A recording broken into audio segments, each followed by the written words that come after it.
high-scoring affair that saw 936 total yards of offense. Brock Purdy, for the second consecutive game, 5 total touchdowns, 3 through the air, another 2 on the ground, and San Francisco's hopes at a 1 seed still alive and well. The 1 seed in the NFC will come down to a Week 18 head-to-head in Santa Clara, Niners and Seahawks. Back in studio with the fellas, Jonathan Jones, Joe Musso, Bryant McFadden, Patrick Peterson, and fellas, that was hold your breath stuff for about 60 total minutes there. Back and forth they went, 7-7, 14-14, 21-21, 30. On and on they went.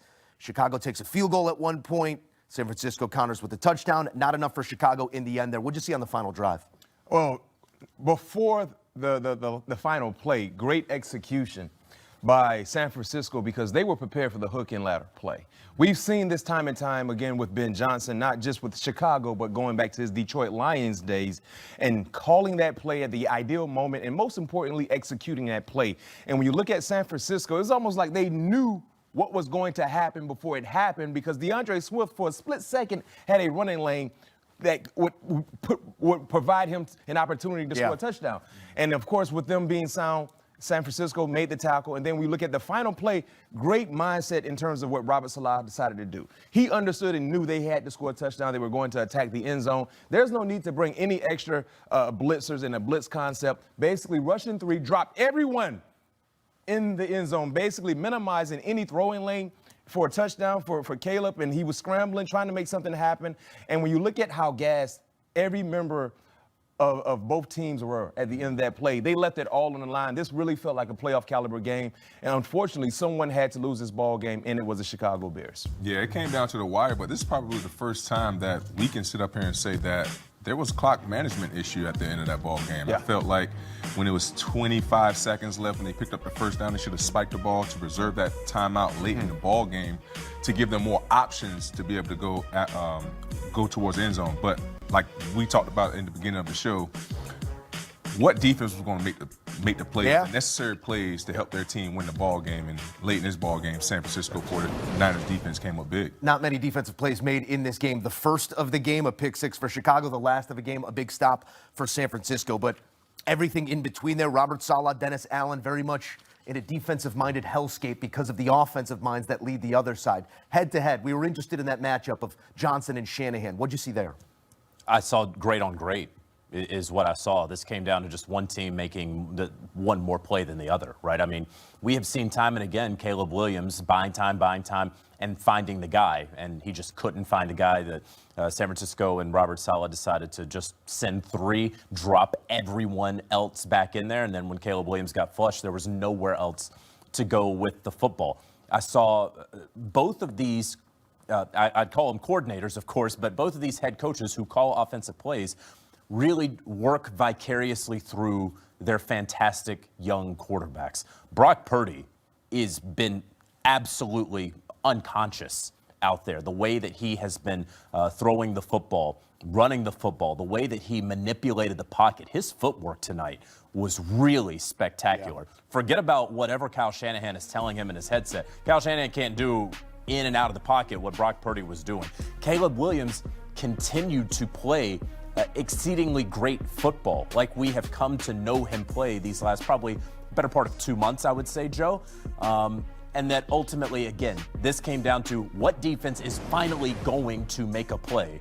And it was finally the San Francisco 49ers. 140 rushing yards for Christian McCaffrey. Got it done through the air as well as he continues to chase, that is, his own brand of history. And I only offer that, Pat, to ask you, how much is that run game indicative of what's to come for San Francisco? It seems like they set up everything off of pre-snap looks and what they could do effectiveness in a running game. How did that stress the Bears defense tonight? It did, because Brian hit on it earlier as well. The eye candy, the post, the pre-snap motions, the Z flies, things like that kept those defensive linemen and linebackers' eyes busy.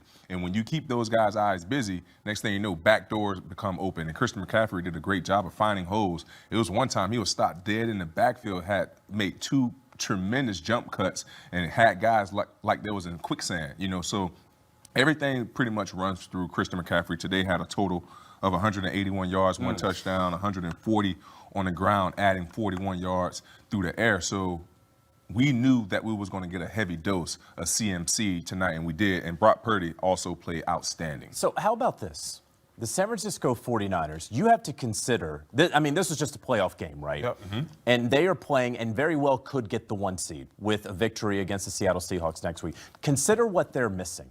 They went a quarter of the season, more than that, without their quarterback. Mm-hmm. They don't have their number 1 wide receiver in Brandon Ayuk, who won't ever be a 49er again. They left this game, and they only had Trent Williams for 1 play. That was the first play of this game. They didn't have George Kittle in this game. They don't have the best linebacker in the game in Fred Warner. They don't have Bosa, their star pass rusher. They don't have their first-round pick, Mykel Williams, who was supposed to help out. Yeah, some corners went down today, too. And they still won this game. It's the standard. And they're still in competition for the 1 seed. Yeah, that's. This is one of the more impressive feats that I have seen. Because they're missing not just players, not just depth. They're missing all-world players. Future Hall of Famers. Right? Multiple. And they are in this position and just beat, fair and square, a very, very good Chicago Bears team. That will be decided, Mac, on Saturday. Seattle, San Francisco, in Santa Clara for the 1 seed. When you look at, and I've said this time and time again the entire season, I said it last night, I will repeat it again. I think this is the best coaching job that I've seen from Kyle Shanahan outside of the 2 Super Bowl championship seasons when they lost. But just getting to that moment is huge. But what he's done this season, to what you said, with all the injuries happened today, and you still put up 40-plus points against a high-level Chicago Bears team. I think he's the coach of the year, in my opinion. And I understand you got some first-year coaches in new places that have done phenomenal jobs. You know, when you look at Lim Cohen, Jacksonville, Vrabel in New England. Ben Johnson. Ben Johnson in Chicago. Mike McDonald. D'Amico Ryans. D'Amico. But name me another coach who's been put in uncomfortable situations and made sure they found the nearest lazy boy in their office and propped up and laid back and took a nap. Name me another coach who's done it. In tonight's matchup, Trent Williams didn't play nothing but 1 play. That it was a pick 6. He had no impact in this ball game. And they did not miss Trent Williams. It would be, it's hard to imagine how good they would be if they were fully healthy. Yeah. Right? So shouts out to Kyle Shanahan and his entire staff, because for them to be in a position in the most difficult division in football, to be in a winner takes it all scenario to get the number 1 spot in the NFC, this has been a magnificent coaching job. And when you start thinking about that matchup, it's good on good with this San Francisco offense, the way it's going, and that defense in Seattle that's really been their buoy, for lack of a better term, in the first 30 minutes of football games. Because if this San Francisco team comes out of the gates the way they have these last few games against the Seattle team that can't seem to muster up a touchdown in the first half, it looks like a 1 seed in San Francisco. We don't want to get in front of ourselves. Yeah. We're going to have a full playoff breakdown here coming in just a couple minutes on CBS Sports HQ. No silver linings, no moral losses in the NFL, Mac. If you're Chicago, it's a long flight back.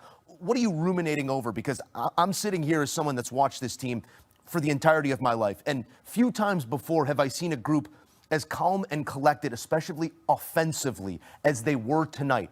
Not leading the charge, but having to play chaser, always having to match for about 45 minutes of this football game. What does Chicago take from this? They got to get tougher.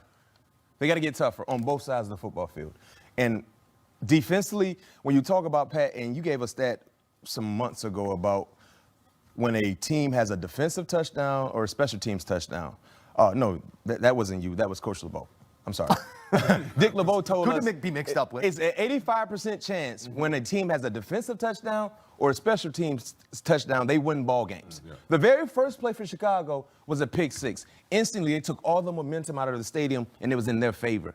But they allowed San Francisco to get back into this ball game. And it wasn't just about them allowing. It's about what San Francisco did, running the football, imposing their will. Because you talked about Brock Purdy. He shook off that pick 6, and he got back in the saddle and said, you know what, let's settle down. Let's go ahead and do what we came to do without Trent Williams. So when you talk about the running game, Chicago, they got to get tougher.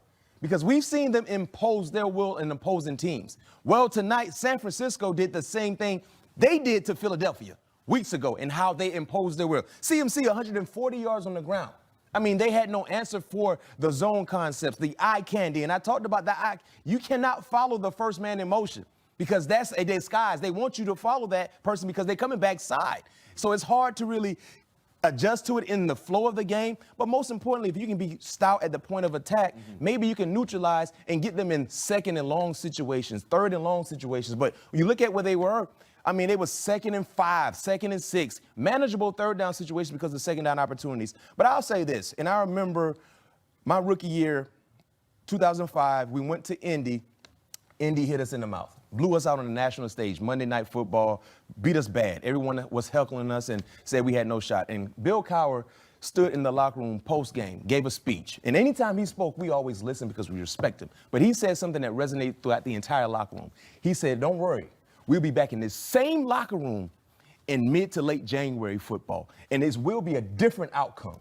And when he spoke, we all listened. And we said, you know what, Coach, no question. A few weeks later, months down the line, guess what? We were in that same locker room. So I said that to say this. These two teams potentially could see each other again in postseason play.